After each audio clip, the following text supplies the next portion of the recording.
Hi, my name is Jingyi Shao. My breakthrough project is Chang Can Dunk. I was the writer-director, and it is a coming-of-age film about this kid in high school who loves basketball, and he makes a bet with the high school bully that he can dunk by homecoming. I always tell everyone that the biggest lesson I learned while making Chang Can Dunk was where to park the trucks.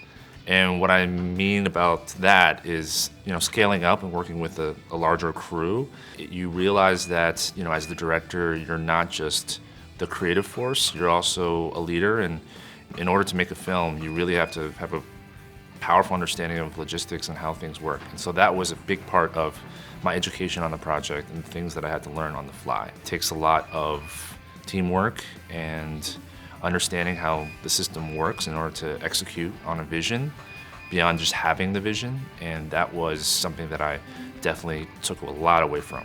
So some of the challenges when I first got into the industry, I think first it was just convincing myself that it was something that I could do. Once I got over that, I realized that I had no idea how to go about it. So I think, opening myself up to meet people who could mentor me or give me advice and look for pathways to get into the film industry, especially when, I don't come from a background of anyone in my family being involved in the creative field. Just looking for how to do it, basically. I think that was the main challenge.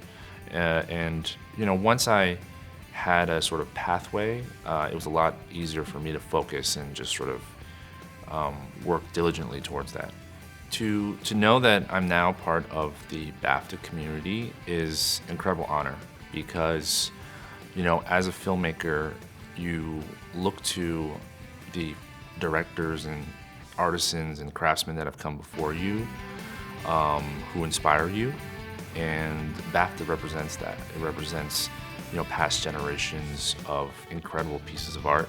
And so to now be included, to be invited into that community is just an incredibly validating feeling of, being seen.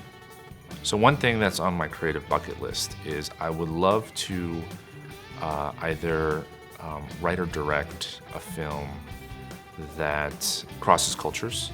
I am an immigrant from China. I was born there and I came here when I was 3, and I also lived there in my mid-20s. And I would love to create or direct a film that speaks to audiences from both countries, because I think that movies are always amazing ways for audiences to get to know people from the other side of the world.